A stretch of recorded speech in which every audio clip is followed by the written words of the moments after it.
வணக்கம். இன்னைக்கு நம்மளோட இந்த ஆழமான அலசலுக்கு உங்களை வரவேற்கிறோம். உங்களுக்காகவே பிரத்யேகமா சோப்ரா சென்டர் ஹெர்பல் ஹேண்ட்புக் மாதிரி சில குறிப்புகளை வச்சு மூலிகை மருத்துவம் பத்தி பேச போறோம். அதோட பழங்கால ஞானத்துக்கும் இப்போ இருக்கிற நவீன புரிதலுக்கும் நடுவுல இருக்கிற சில சுவாரஸ்யமான விஷயங்களை பார்க்கலாம். ஆமா, இந்த குறிப்புகள் பார்க்கும்போது மூலிகைகள் வெறும் உடம்பு சரியில்லைனா மட்டும் இல்ல, நம்ம உடல், மனம், அப்புறம் ஆன்மா இதோட சமநிலையை திரும்ப கொண்டு வர்றதுக்கு அது எப்படி உதவுதுன்னு ஒரு பெரிய பார்வையே கிடைக்குது. எங்க நோக்கம் உங்களுக்கு ரொம்ப பயனுள்ள, யோசிக்க வைக்கிற சில முக்கியமான தகவல்களை கொடுக்கறது தான். அருமை. அப்போ இந்த மூலிகை உலகத்தோட ஆழத்துக்குள்ள போலாமா? இந்த மூலிகை பயன்பாடுங்கிறது மனுஷங்க நாகரிகம் வளர்ந்த அளவுக்கு பழசு இல்லையா? சீன பேரரசர் ஷென் நுங் 4500 வருஷத்துக்கு முன்னாடியே மூலிகைகளை லிஸ்ட் பண்ணிருக்காருன்னு ஒரு குறிப்பு இருக்கு. ஆச்சரியமா இருக்கு. உண்மைதான். அதே டைம்ல சிந்து சமவெளியில ஆயுர்வேதம் உருவாயிருக்கு. ஆயுர்வேதத்துல ஒரு கதை உண்டு. பரத்வாஜ முனிவர் இந்திரன் கிட்ட போய் நீண்ட ஆரோக்கியமான வாழ்க்கைக்கான அறிவை கத்துக்கிட்டாராம். அப்புறம் அந்த அறிவு ஆத்ரேயர், அக்னிவேஷர்னு பல ரிஷிகளுக்கு போயிருக்கு. சரக்கர் எழுதின சரக்கு சம்ஹிதையில பாத்தீங்கன்னா கிட்டத்தட்ட ஒரு 400 மூலிகைகளை பத்தி விரிவா சொல்லியிருக்காங்க. அதுல ஆத்ரேயரோட மாணவர் ஜீவகர் பத்தின ஒரு கதை இருக்கு, ரொம்ப ஃபேமஸ். ஓ, அந்த கதையை கொஞ்சம் சொல்லுங்களேன், கேட்க சுவாரஸ்யமா இருக்கும் போலயே. ஆத்ரேயர் ஜீவகர் கிட்ட மருத்துவ குணம் இல்லாத செடிகளை கொண்டு வர சொல்றாரு. ஜீவகர் போறாரு, காடு முழுசா தேடுறாரு, ஆனா வெறும் கையோட திரும்பி வராரு. ஏன்னு கேட்டதுக்கு, குருவே, மருத்துவ குணமே இல்லாத ஒரு செடியை கூட என்னால கண்டுபிடிக்க முடியல அப்படின்னு சொல்றாரு. பாத்தீங்களா, உலகத்துல எதுவுமே தேவையில்லாதது இல்லைன்னு இது காட்டுது இல்லையா? ஒவ்வொரு செடிக்கும் ஒரு பங்கு இருக்கு. ஆஹா, என்ன ஒரு தத்துவம்! சூப்பர். அதே மாதிரி கிரேக்க மருத்துவத்திலையும் பார்த்தா ஹிப்போக்ரட்டிஸ், டயோஸ்கோரிடிஸ் இவங்கெல்லாம் பாப்பி, ரோஸ்மேரி, சேஜ்னு நிறைய மூலிகைகளை சொல்லியிருக்காங்க. ஆனா அந்த எகிப்துல அலெக்சாண்ட்ரியா நூலகத்தை எரிச்சதுல அந்த 7 லட்சம் சுருள்களோட எவ்வளவு மூலிகை ஞானம் அழிஞ்சு போச்சோ நினைச்சாலே கஷ்டமா இருக்கு. அது மிகப்பெரிய இழப்பு தான், சந்தேகமே இல்ல. ஆனா அந்த ஞானத்தோட சில விஷயங்கள் இன்னைக்கும் தொடருது. இப்ப இருக்கிற நவீன மருத்துவத்துல கூட நிறைய மருந்துகளோட மூலம் மூலிகை தான். மார்ஃபின் எடுத்துக்கோங்க, பாப்பி செடியிலிருந்து வருது. ஆஸ்பிரின் வில்லோ மரப்பட்ட. ஏன், கேன்சர் ட்ரீட்மெண்ட்ல யூஸ் பண்ற டாக்ஸோல் பெசிபிக் யூ மரத்துல இருந்தும், வின்கிறிஸ்டின் பெரிவிங்கிள் செடியில இருந்தும் கிடைக்குது. ஆமா ஆமா, உண்மைதான். ஆனா ஒரு விமர்சனமும் இருக்குல்ல, மேற்கத்திய மருத்துவம் பெரும்பாலும் அறிகுறிய சரி பண்றதுல தான் கவனம் செலுத்துதுன்னு. நீங்க கொடுத்த குறிப்புகள்ல காந்திஜியோட ஒரு கோட் இருந்துச்சு, மேற்கத்திய மருத்துவம் ரொம்ப திறமையானதுங்கிறதே அதோட பிரச்சனை அப்படின்னு. அதாவது மூல காரணத்தை பார்க்காம சட்டுன்னு அறிகுறிய மட்டும் மறைச்சிடுது. இது ஒரு டெம்பரரி ரிலீஃப் மாதிரி தானே? கரெக்டா சொன்னீங்க. இங்கதான் ஆயுர்வேதம் மாதிரி முழுமையான பார்வை, அதாவது ஹோலிஸ்டிக் அப்ரோச் முக்கியமாகுது. ஆயுர்வேதம் ஆரோக்கியத்தை எப்படி பாக்குதுன்னா, நம்ம சுற்றுப்புறம், நம்ம உடல், மனம், ஆன்மா இது எல்லாத்தோட ஒரு ஒருங்கிணைப்பு. அது மாறிட்டே இருக்கும். மூலிகைகள் இந்த ஒருங்கிணைப்பை மெதுவா சரி பண்ணி பலப்படுத்த உதவுது. சொல்லப்போனா அது நம்மள இயற்கையோட திரும்ப இணைக்கிற ஒரு பாலம் மாதிரி. இப்பெல்லாம் நகர வாழ்க்கையில இயற்கையை விட்டு ரொம்ப தூரம் போயிட்டோம். மூலிகைகள் அந்த தொடர்பை கொஞ்சமாவது திரும்ப கொடுக்கும். இந்த முழுமையான பார்வை இன்ட்ரெஸ்டிங். ஆயுர்வேதத்தோட அந்த பேசிக் கான்செப்ட்ஸ், பஞ்சபூதங்கள், தோஷங்கள்னு சொல்றாங்களே, அது கொஞ்சம் விளக்க முடியுமா? கண்டிப்பா. இந்த பிரபஞ்சத்தை உருவாக்கின 5 மூலங்கள் இருக்குல்ல, நிலம், நீர், நெருப்பு, காற்று, ஆகாயம், பஞ்சபூதங்கள். அதுதான் மனுஷ உடம்புலையும் வேலை செய்யுது. இது 3 முக்கிய கோட்பாடுகளா, அதாவது தோஷங்களா வெளிப்படுது. வாதம், பித்தம், கபம். வாதம்னா காற்று, ஆகாயம், இயக்கம், நரம்பு மண்டலம், மூச்சு இதெல்லாம். பித்தம்னா நெருப்பு, நீர், உடம்பு வளர்ச்சிதை மாற்றம், செரிமானம், உடம்பு சூடு. கபம்னா நிலம், நீர், உடம்பு கட்டமைப்பு, உறுதி இதெல்லாம். ஒவ்வொருத்தர்கிட்டையும் இந்த 3 தோஷமும் இருக்கும். ஆனா அதோட அளவு, அந்த காம்பினேஷன் ஒவ்வொருத்தருக்கும் யூனிக்கா இருக்கும். இந்த தோஷங்கள் சமநிலையில இருந்தா ஆரோக்கியம், அதுல ஏற்றத்தாழ்வு வந்தா நோய். ஓ, அப்போ ஒவ்வொருத்தரோட உடம்பும் தனித்துவமானது. அதனால ஒரு மூலிகை எல்லாருக்கும் ஒரே மாதிரி வேலை செய்யாதுன்னு சொல்றீங்க. இது ஆயுர்வேதம் எப்படி பாக்குது? மிகச்சரி. அதனாலதான் ஆயுர்வேதம் ஒரு மூலிகைய அதோட குணங்களை வச்சு புரிஞ்சுக்க சொல்லுது. முக்கியமா 3 விஷயம். 1, ரசம், அதோட சுவை, 6 சுவைகள்ல 1. 2வது வீரியம், அதோட தன்மை, சூடா இல்ல குளிர்ச்சியாங்கிறது. 3வது பிரபாவம், அதோட ஸ்பெஷல் தனித்துவமான செயல்பாடு. பிரபாவம், அது கொஞ்சம் விளக்கமா சொல்லுங்களேன். அது மத்த ரெண்டுலேருந்து எப்படி வித்தியாசப்படுது?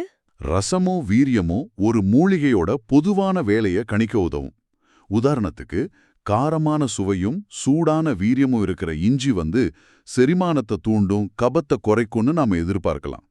ஆனா பிரபாவம்ங்கிறது அந்த மூலிகையோட சுவை வீரியத்தை வச்சு நேரடியா கணிக்க முடியாத ஒரு ஸ்பெஷல் தன்மை. நீங்க கொடுத்த குறிப்புல ஜாதிக்காய் உதாரணம் இருக்குல்ல, அது காரச்சுவை சூடான வீரியம், ஆனா அது தூக்கத்தை வர வைக்கும் பாருங்க, செடட்டிவ் எஃபெக்ட். அது அதோட பிரபாவம். இது அதோட சுவை வீரியத்தை வச்சு ஈஸியா கெஸ் பண்ண முடியாத ஒரு தனி குணம். ஓ, அப்படியா? இது ரொம்ப நுணுக்கமான பார்வைதான். சரி, சாப்பாட்டோட முக்கியத்துவத்தையும் ஆயுர்வேதம் சொல்லுது. அந்த 6 சுவைகள் பத்தியே ஒரு குறிப்பு இருந்துச்சே. ஆமாம், ஆயுர்வேதப்படி நல்ல சாப்பாட்டுல 6 சுவையும் இனிப்பு, புளிப்பு, உப்பு, காரம், கசப்பு, துவர்ப்பு ஒரு பேலன்ஸ்டு அளவுல இருக்கணும். ஒவ்வொரு சுவைக்கும் உடம்புல ஒரு குறிப்பிட்ட தாக்கம் இருக்கு. இனிப்பு உடம்பு திசுக்களை வளர்க்கும், கசப்பு நச்ச நீக்க உதவும், இந்த மாதிரி. மூலிகைகளும் மசாலா பொருட்களும் இந்த சுவைகளை பேலன்ஸ் பண்ணவும் நம்ம ஜீரண நெருப்ப, அதாவது அக்னிய தூண்டவும் உதவுது. குறிப்பா சாப்பாட்டுக்கு முன்னாடி இஞ்சி, எலுமிச்சை சாறு, தேன் கலந்த கலவையை சாப்பிட்டா பசி நல்லா தூண்டப்படும், செரிமானத்துக்கு ரெடியாகும்னு உங்க குறிப்புகள் சொல்லுது. சரி, இந்த பேசிக்ஸ் புரிஞ்சிருச்சு. இப்போ சில குறிப்பிட்ட மூலிகைகளை பத்தி பார்க்கலாம். நம்ம கிட்ட இருக்கிற மூலங்கள்ல சிலத முக்கியமா சொல்லியிருக்காங்க. முதல்ல பூண்டு, கார்லிக். இத பிரமிட் கட்டின அடிமைகளுக்கு கொடுத்தாங்களாமே. அது எதுக்கு? வெறும் தெம்புக்காகவா இல்ல வேற எதுவும் காரணமா? ஹிஸ்டரி பார்த்தா 2க்காகவும் இருக்கலாம். தெம்புக்காகவும் நோய் வராம தடுக்கிறதுக்காகவும் இருக்கலாம். லூயி பாஸ்டர் 1858ல இதுக்கு கிருமி நாசினி சக்தி இருக்குன்னு சயின்டிஃபிக்கா ப்ரூவ் பண்ணாரு. குறிப்பா இதே ஆரோக்கியத்துக்கு இது ரொம்ப நல்லதுன்னு சொல்றாங்க. பிளட் பிரஷர், கொலஸ்ட்ரால் அளவை சரி பண்ணலாம், இரத்தம் உறைஞ்சு போறதை தடுக்கலாம், நோய் எதிர்ப்பு சக்தியை பலப்படுத்தும், அப்புறம் வயிற்றுல புண்ணு உண்டாக்குற ஹெச் பைலோரி பாக்டீரியாவுக்கு எதிராகவும் இது வேலை செய்ய வாய்ப்பு இருக்குன்னு சில ஸ்டடிஸ் சொல்லுது. பொதுவா ஒரு நாளைக்கு ஒரு பல் பச்சை பூண்டு, அதுல சுமார் 4-5 mg அல்லிசின் கிடைக்கும், அது போதும்னு சொல்றாங்க.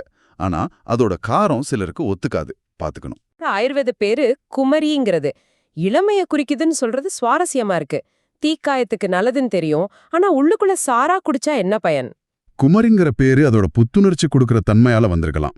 வெளியில பூசும்போது தீக்காயம், வெட்டுக்காயத்துக்கு அதோட ஜெல் ரொம்ப நல்லது. 1930கள்ல ரேடியேஷன் தெரப்பியால வந்த தோல் பாதிப்பை இது சரி பண்ணுச்சுன்னு ஒரு ஆய்வு இருந்ததா உங்க குறிப்பு சொல்லுது. உள்ளுக்குள்ள சாரா எடுக்கும்போது இது ஒரு நல்ல நச்சு நீக்கி, ஒரு டீடாக்சிஃபையர் மாதிரி வேலை செய்யுது. கல்லீரலோட வேலையை சரி பண்ணும். இதுல ஏஸ்மானன்னு ஒரு பொருள் இருக்கு. அது அலர்ஜியை குறைக்கும், ஆன்டி இன்ஃப்ளமேட்டரி, நோய் எதிர்ப்பு சக்தியும் தூண்டும். செரிமான மண்டலத்துக்கும் குறிப்பா குடல் ஆரோக்கியத்துக்கும் ரொம்ப நல்லது. பாரம்பரியமான பார்த்தா பீரியட்ஸ் பிரச்சனைக்கும் மெனபாஸ் சமயத்துல வர அறிகுறிகளுக்கும் இதை யூஸ் பண்ணிருக்காங்க. இப்ப நம்ம சமையலறையோட ராணி மஞ்சள், இது வெறும் கலருக்காகவும் வாசனைக்காகவும் மட்டும் இல்ல இல்லையா? இதோட மருத்துவ குணங்களை பத்தி உங்ககிட்ட இருக்கிற சோர்ஸ் என்ன சொல்லுது?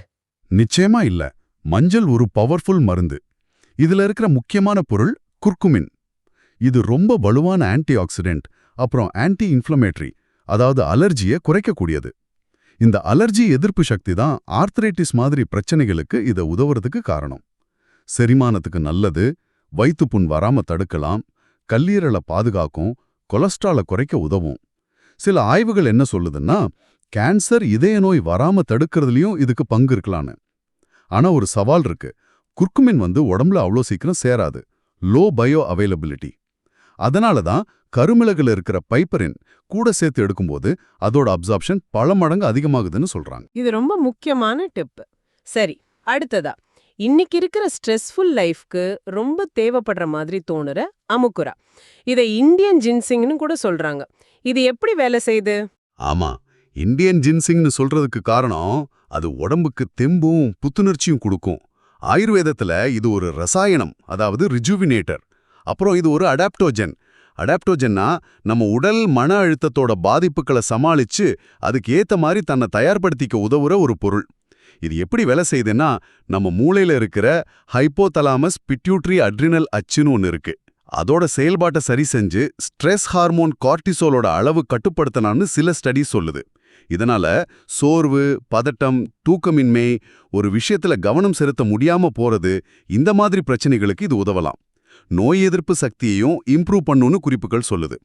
ரேடியேஷன், கீமோதெரபி சிகிச்சையோட பக்க விளைவுகளை குறைக்க உதவலாம்னு விலங்குகள் மேல செஞ்ச ஆய்வுகள் காட்டுது. ஆனா மனுஷங்க மேல இன்னும் ரிசர்ச் தேவை. அடாப்டோஜென்ங்கிற கான்செப்ட் நல்லா இருக்கு.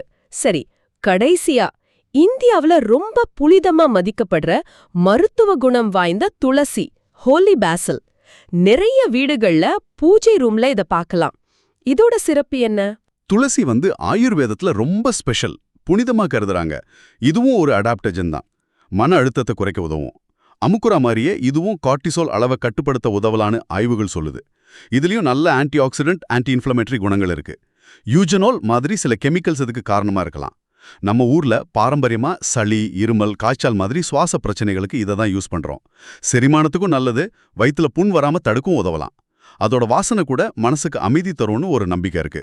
வாவ், இத்தனை அற்புதமான மூலிகைகளை பத்தி பேசணும். ஆனா இவ்வளவு தகவல் கேட்டதும் ஒரு குழப்பம் வருமே. எதை செலக்ட் பண்றது, எப்படி யூஸ் பண்றது, குறிப்பா நிறைய மூலிகைகளை ஒன்னா கலந்து யூஸ் பண்றது நல்லதா? இது ஒரு நடைமுறை கேள்விதான். முதல்ல ஒன்னு புரிஞ்சுக்கணும், மூலிகைகள் மட்டும் மேஜிக் இல்ல. முழுமையான ஆரோக்கியத்துக்கு மத்த விஷயங்களும் முக்கியம். தியானம் பண்றது, இயற்கையோட நேர செலவழிக்கிறது, நல்ல சரிவிகித சாப்பாடு, போதுமான ரெஸ்ட், உடற்பயிற்சி, இதெல்லாம் ஃபர்ஸ்ட். இதுதான் பேஸ். அதுக்கப்புறம் உங்களுக்கு என்ன தேவைன்னு பார்த்து 1 இல்ல 2 மூலிகையை செலக்ட் பண்ணலாம். உதாரணத்துக்கு மன அழுத்தம்னா அமுக்குரா இல்ல துளசி, செரிமானம்னா இஞ்சி இல்ல மஞ்சள். இந்த மாதிரி ஆரம்பிக்கலாம். மூலிகையோட குவாலிட்டி ரொம்ப முக்கியம். நல்ல நம்பகமான சர்டிஃபைடு இடங்கள்ல வாங்கணும். நிறைய மூலிகைகளை ஒன்னா சேர்க்கறத பத்தி கேட்டீங்களே. ஆமா, திரிபலா மாதிரி சில ஆயுர்வேத மருந்துல நிறைய மூலிகை கலந்திருக்கு. திரிபலா மாதிரி கடுக்காய், நெல்லிக்காய், தாண்டிக்காய் பாரம்பரிய ஃபார்முலாக்கள் பல 100 வருஷமா பயன்பாட்டில் இருக்கு. அதோட ஒட்டுமொத்த விளைவு என்னன்னு நல்லா தெரிஞ்சிருக்கு. அது ஒரு குறிப்பிட்ட நோக்கத்துக்காக டிசைன் பண்ணப்பட்டது. ஆனா நமக்கு அனுபவம் இல்லாம நாமளே பல மூலிகைகளை ஒன்னா கலக்கும்போது அதோட விளைவு என்னவா இருக்கும்னு சொல்ல முடியாது. சில சமயம் ஒன்னுக்கு ஒன்னு எதிரா கூட வேலை செய்யலாம். அதனால ஒரு ஆயுர்வேதா டாக்டர் கைடன்ஸ் இல்லாம ஆரம்பத்துல 1-2 மூலிகையில கவனம் செலுத்துறது தான் சேஃப். இது ரொம்ப முக்கியமான வார்னிங். சரி, இன்னொரு பெரிய கேள்வி. இப்போ நிறைய பேரு பலவிதமான ஹெல்த் ப்ராப்ளம்ஸ்க்கு அலோபதி மருந்துகள் எடுத்துக்கிறாங்க. அவங்க இந்த மூலிகைகளையும் சேர்த்துக்கலாமா? இது சேஃபா? ரொம்ப ரொம்ப கவனமா இருக்க வேண்டிய விஷயம். மூலிகைகள் நேச்சுரல்ங்கிறதுனால மருந்தோட சேராதுன்னு நினைக்கவே கூடாது. பல மூலிகைகள் மருந்துகளோட வேலையை பாதிக்கலாம். உதாரணத்துக்கு செயின்ட் ஜான்ஸ் வர்ட்னு ஒரு மூலிகை இருக்கு. அது மன அழுத்தத்துக்கான சில மருந்துகள், கருத்தடை மாத்திரைகள், இதோட பவரை குறைச்சிடும். ஜிங்கோ பிலோபா, பூண்டு, குகுலு, இதெல்லாம் ரத்தம் மெலியறதுக்கான மருந்து, பிளட் தின்னர்ஸ். எடுத்துக்கிறவங்க கிட்ட ப்ளீடிங் ரிஸ்க் அதிகமாக்கலாம். அதிமதுரம் இருக்குல்ல, அதை அதிகமா எடுத்தா பிளட் பிரஷரை ஏத்தும், பொட்டாசியம் லெவல்ல குறைக்கலாம். அதனால நீங்க எந்த மருந்து எடுத்துக்கிட்டு இருந்தாலும் சரி, எந்த மூலிகையும் ஆரம்பிக்கிறதுக்கு முன்னாடியும் உங்க டாக்டர் கிட்டயோ இல்ல ஒரு குவாலிஃபைடு ஹெல்த் அட்வைசர் கிட்டயோ பேசிட்டு தான் ஆரம்பிக்கணும். இது மிக மிக அவசியம். எவ்வளவு சொன்னாலும் பத்தாது. இந்த எச்சரிக்கை ரொம்ப முக்கியம். அமெரிக்கால FDA மூலிகைகளை மருந்தா பார்க்காம உணவுப் பொருள், டயட்ரி சப்ளிமெண்ட் மாதிரி வகைப்படுத்துதுன்னு ஒரு குறிப்பு இருக்கு. இதனால குவாலிட்டி, பவர், இதுக்கான கண்ட்ரோல்ஸ் கம்மியா இருக்கு. இது வாங்குறவங்களுக்கு ஒரு சவால் தானே. எப்படி நம்பகமானதை செலக்ட் பண்றது? ஆமா, இது ஒரு பெரிய சவால் தான். மருந்துகளுக்கு இருக்கிற மாதிரி மூலிகைகளோட தூய்மை, வீரியம், பாதுகாப்புக்கு கடுமையான தரக்கட்டுப்பாடு இல்ல. அதனால வாங்குறவங்க ரொம்ப கவனமா இருக்கணும். நல்ல உற்பத்தி நடைமுறைகள், அதாவது GMP, good manufacturing practices, certification இருக்கிற கம்பெனி ப்ராடக்ட்ஸை தேடலாம். GMPனா மூலப்பொருள் குவாலிட்டி, தயாரிக்கிற இடம் சுத்தமா இருக்கா, லேபிள்ல சொன்ன அளவு இருக்கா, இதெல்லாம் பார்க்குற நடைமுறைகள். ஆனாலும் நாமளே கொஞ்சம் ரிசர்ச் பண்ணி நல்ல பிராண்டை செலக்ட் பண்றதுன்னு நம்ம பொறுப்பு தான். ஒன்று ஞாபகம் வச்சுக்கணும், மூலிகைகள் ஒரு மேஜிக் புல்லட் இல்ல. அது ஒரு முழுமையான ஆரோக்கியமான வாழ்க்கை முறையோட ஒரு பகுதி மட்டும்தான். ஆஹா, இவ்ளோ நேரம் பேசினதுலேருந்து மூலிகைகளை நாம எப்படி பார்க்கணும்? வெறும் மாற்று மருந்து மாதிரி மட்டுமா, இல்ல வேற எதுவும் ஆழமான அர்த்தம் இருக்கா? மூலிகைகள் வெறும் அறிகுறியை சரி பண்ற பொருட்கள் மட்டும் இல்ல. அது நம்மள திரும்பவும் இயற்கையோடையும் நம்ம உடம்போட உள்ள இருக்கிற ஞானத்தோடையும் இணைக்கிற ஒரு கருவி மாதிரி. ஆரோக்கியம்னா நோய் இல்லாம இருக்கிறது மட்டும் இல்ல. அது நம்ம உடல், மனம் ஆன்மாவோட ஒரு சமநிலை, ஒரு விழிப்புணர்வு நிலை அப்படிங்கிறத ஆயுர்வேதம் மாதிரி பாரம்பரிய முறைகள் நமக்கு ஞாபகப்படுத்துது. உங்க உடம்பு சொல்றத கேளுங்க, உங்க உணர்வுகளை கவனிங்க. மூலிகைகள் அந்த பயணத்துல உங்களுக்கு ஒரு துணையா இருக்கலாம். ரொம்ப அழகா சொன்னீங்க. உங்களுக்காக நம்ம உரையாடலோட இறுதியிலே ஒரு சின்ன சிந்தனை. உங்க டெய்லி லைஃப்க்கும் இயற்கைக்கும் நடுவுல எவ்ளோ பெரிய கேப் இருக்கு. டெக்னாலஜி, சிட்டி லைஃப்னு இதுக்கு நடுவுல. இயற்கையோட அந்த கனெக்ஷனை நீங்க மிஸ் பண்ற மாதிரி ஃபீல் பண்றீங்களா?